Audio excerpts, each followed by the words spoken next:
What's up guys, Guillaume and welcome back to Pro 2022 for episode number 63 of the Cannondale Garmin career mode.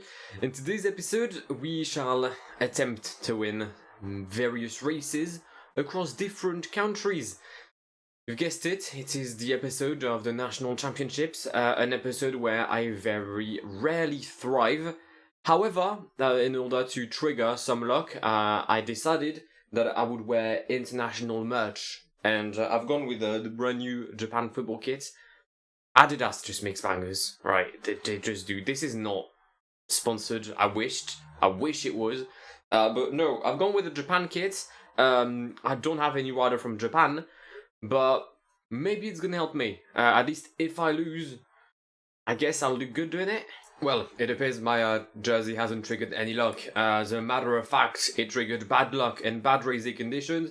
It's a -2 for Lenny Martinez as he begins the time trial. Then again, even with a +5, he would have lost. As expected, it has not gone well across the line for Lenny. I did push in the final hill because that's the one thing I knew I was capable of.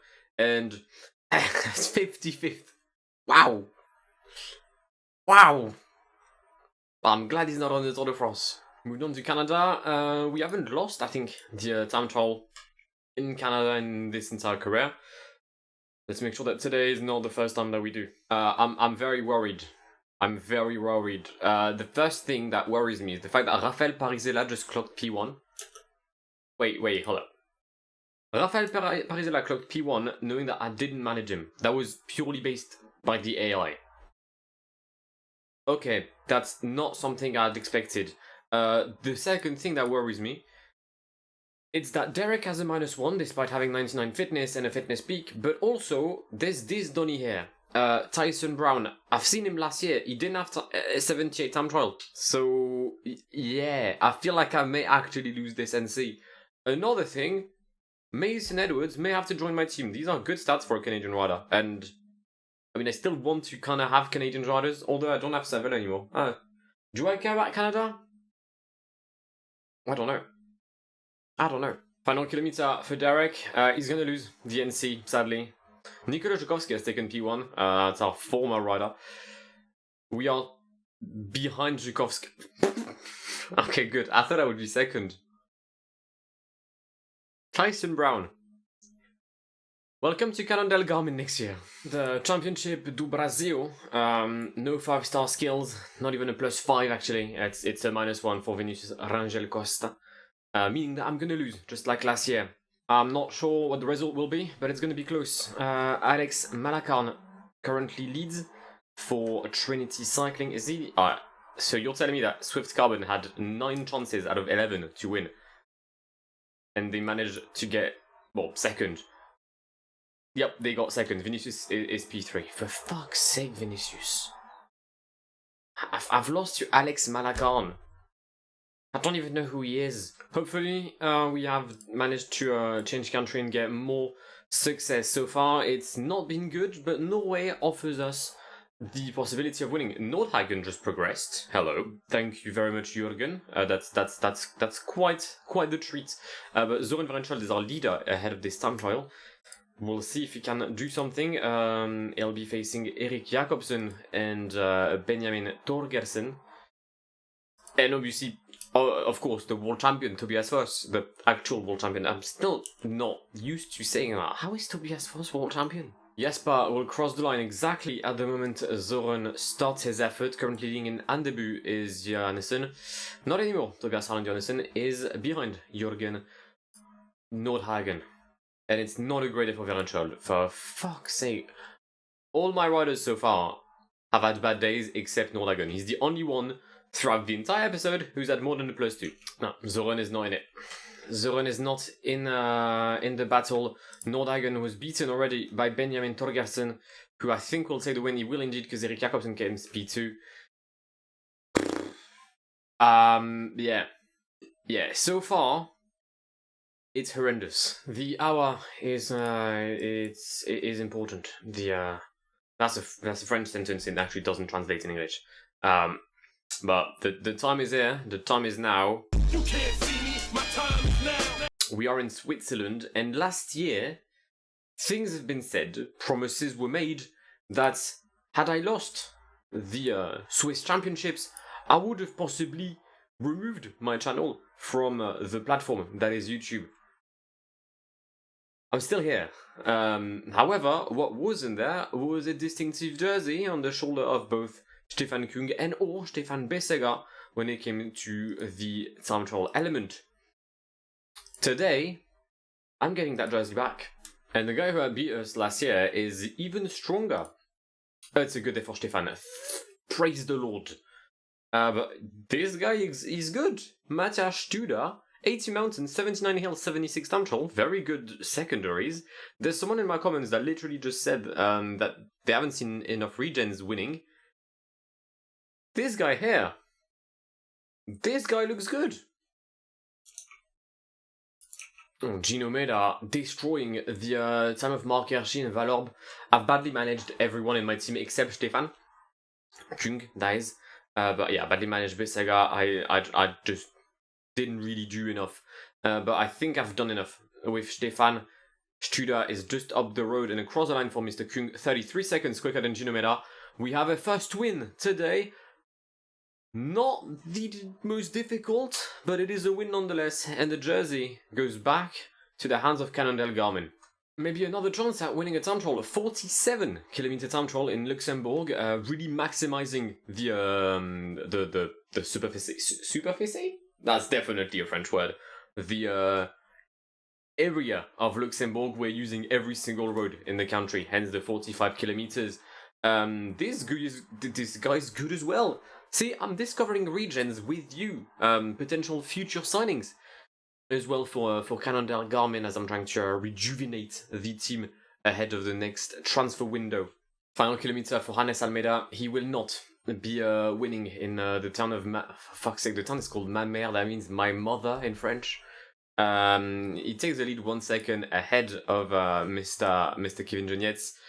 But Jonas Kria takes the win in my mother. What do you mean by that? Pause. But yeah, also I've checked. Superficie is not a word. It is a surface area. I could have had the more you know, but it didn't work. So yeah, now the only thing in English that's superficie would be someone having a lisp trying to say superficie. This is America, and this is Kevin Vermarker. We have Brian McNulty, Magnus Sheffield. We've got a lot of good riders. Actually, every single good time trialist, bar Nielsen Paules, is actually in my team. So we'll try and win this one. That'd be good. I think the thing is, like, no matter what I do, every single year, I can improve the team. I can sign riders, blah blah blah. No, the only thing I'll win is Switzerland and USA. And usually I used to win Canada, but even this year I can win Canada. I think this is really a wake-up call telling me to increase and improve my team ahead of the upcoming season. So expect a busy transfer window. Alright, always feels weird to see Jolie Suter with the rainbow jersey. We're moving on to the road races. Time trial has not been keen to us. We've gone and won twice, I think. USA and Switzerland. Canada is an L. Luxembourg was an L. But then again, there was better radar on both Canada and Luxembourg. France didn't care. I didn't even bother showing the UK because I had Mark Cavendish with 59 in time trial in a Haiti time trial. So was there a point? I'm not in the business of wasting people's time, although I've been uploading PCM for like 4 years. So, and again, now that I think about it, and it's a 2-minute breakaway that begins the final climb of the day in the Swiss Championships. Alexander Balmer against Johan Jacobs. It is technically a parkour that suits me a bit more than the rider of David Simon Lotto, so that's why we're going to attack. And he actually held on quite well here. I must say I'm a bit surprised there by Johan Jacobs. I'm a better sprinter. I'm better everywhere except, I would say, yeah, except cobbles. I should have this. We'll use the gel, and we're going to attack again with Alexander Balmer. I'd rather do this in the hill, because in the downhill portion, I feel like I may just be unable to beat him. And there we go, we're going to crack him. We've cracked Johan Jacobs, and it's going to be a win for Alexander Balmer. It's been a while since Alexander last won something. I actually cannot recall what it was, but I'm pretty sure it's been a long time ago. And he's going to add the Swiss Championship to his palmarès. Well done, Alexander. He takes it ahead of Johan Jacobs and whoever comes third in the peloton. It's a sprint NC, and it's a -5 for Tyler Farrar, for fuck's sake. Is it time for me to leave Tyler Farrar behind? I'm asking the question. You can say in the comments. Should I keep Tyler ahead of next season? Because he has been shit.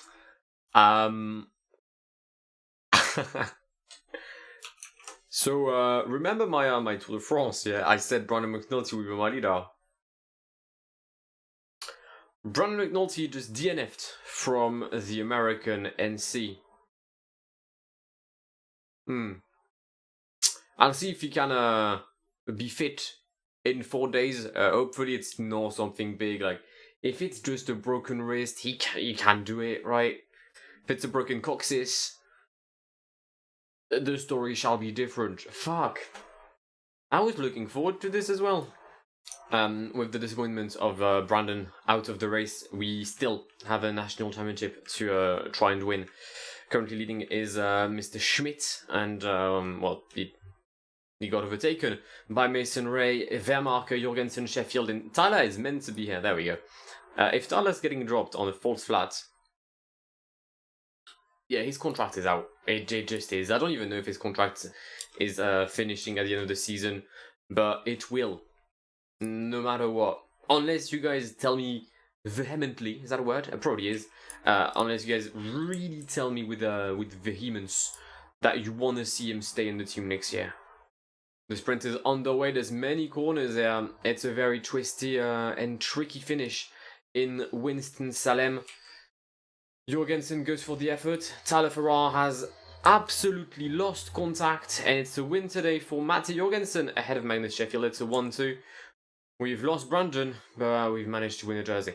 It's the final ever national championship of Mark Cavendish under our colours. He shall be wrapping up his glorious career. Comes the end of the season at the age of 40. His stats have gone down quite massively. Some would say the only thing that goes down more in cycling is Wilco Kelderman whenever he has a chance at winning a race. We'll see if Mark can do something. It's not an NC I really like. It's not an NC that's easy to win when you have a single rider because there's a lot of attacks. We'll have to see how I can manage with the Manx Missile for his final ever national championship. He's there. He's ready to pounce. 7 kilometers left. Mark Cavendish is in the leading group. And he's actually with energy and somewhat well placed. We've got a few corners before reaching Stamfordham. 5k to go. We'll use the gel. Who's this? It's Taco Bell. We've got Ben Turner, Sam Watson. I don't know. I'll follow Sam Watson, but I don't think that's the correct shout here. I'd rather follow Jake Stewart, but then again, Jake Stewart is already in P1. Many attacks. See, that's why I should have followed Jake Stewart. That's why I should have followed Jake Stewart. That's a shame. It's a shame. It's a win today for Jake Stewart in Stamfordham ahead of Matthew Walls, Ethan Vernon, Dan Maclay. Can it be a top 10? It's going to be a top 10 for Mark Cavendish. I did what I could. I hope you're ready for nothing, because that's exactly what Lenny Martinez is about to provide in the 250 kilometers of flat terrain in Lanidis today. Something's weird is happening. The peloton is just completely let go. I didn't put Lenny in the breakaway because I didn't see really an advantage doing so. But I've rarely seen the peloton just allow people to attack with like 50k to go, especially riders such as Florence Nation. Final 7k, 37 riders left in this group. I'm going to attack in this slight hill just so I can bridge to this group. I was expecting more riders to attack, yep. Okay. 44 riders, 5k to go between us and Lanidis. I'm going to jump in the wheel of Julien Alaphilippe if Surgis goes again, which he does. He does. Antoine Roger is there. Thibaut Neveu, Devan, Janière. Quite a substantial amount of riders. Actually, it's a group of 5 here. It's a group of 5. Okay. Paul Paynet is there. The GOAT, obviously. Hugo Hofstadter, Cyril Barth, trying to bridge with us. But I think the win is in this group of 5 riders. Surgis, Alaphilippe, Martinez, Devan, Rogel. Who will be the new French champion? Possibly Julien Alaphilippe. Probably not me. Oh, the finish is right here. It's Antoine Rogel. I thought the finish was in the corner. I could have won this, you know. Nordhagen, Verenshold, both with a +4 here in Norway, in Hovden. Last year, I think I crashed with Nordhagen. This time, we actually have some support with Zoren. Hopefully, he can win something. Erik Jakobsen is in the breakaway, and you know what? So's Verenshold. Let's go. So far, this has been a very difficult race. 13k to go. We've got Amundsen Alliansen in the lead. Surprised that he's still here, actually. Zoren Verenshold still with us. He was in the breakaway, but he did collapse. Oh, sorry, the breakaway collapsed. Johannessen is gone. Tobias Foss, Stian Friedheim. I can't let them go. I cannot let these guys go. Move, Amund. Thank you. Where's Tobias Halland Johannessen? Sorry, no. Where's the other Johannessen? Asbjorn Weber. He's not here. He's not there. Nordhagen is going to bridge to Tobias Foss and Tobias Halland Johannessen. And we'll see where they go from here. 5k to go. Nordhagen, Johannessen, Foss with 20 seconds on the group, with Janssen, Kulset, and also Kulset. Johannessen has gone ahead. Johannessen has gone. Nordhagen in the wheel. So is Tobias Foss. Not sure whether there's corners or not. There probably are. It's Norway after all. That meant nothing. I'm not sure if there's many corners in Norway. I suspect that there is, but I wouldn't be sure. Johannessen. Johannessen takes it ahead of Nordhagen and Tobias Foss. Actually, I stand corrected. Yes, but Nordhagen gets... Jørgen Nordhagen gets his first ever national championship of Norway, beating both Tobias Foss and Halland Johannessen. Come on! Time for redemption in Canada. I've never lost. Never, ever lost. A road race in Canada. This has been a part of the tradition of Cannondale Garmin, or Garmin Sharp, or Garmin Cervelo, or just Cervelo. We've never lost. Just like I'd never lost the time trial. Is this series also coming to an end? Now, usually in the Canadian NC, I'd found a tactic, which was attack. And it usually worked. That's just the one word. It appears that tactic has not proved to be, good. My efforts have not come to fruition. Meaning that with 24k to go, still obviously have a chance of winning. That's never been out of the question. It's just not the way I usually win here. Everything is set for a sprint in Waterville. Luke Wood is our main sprinter, even though Riley Pickrell is still available, but Riley doesn't have the greatest of energy here, nor does he have the greatest of days. Pierre-André Côté is going to take the lead. There's a lot of good sprinters here. There goes Luke Wood. Come on, 1 kilometer, mate. You just need to hold on. It's a downhill portion. And Luke Wood allows us to retain the Canadian NC in the basket of Cannondale Garmin. Last year, we lost. There's a good chance that we'll lose again this year, because, Hannes has not become a better sprinter, and the parkour hasn't changed. So, yeah.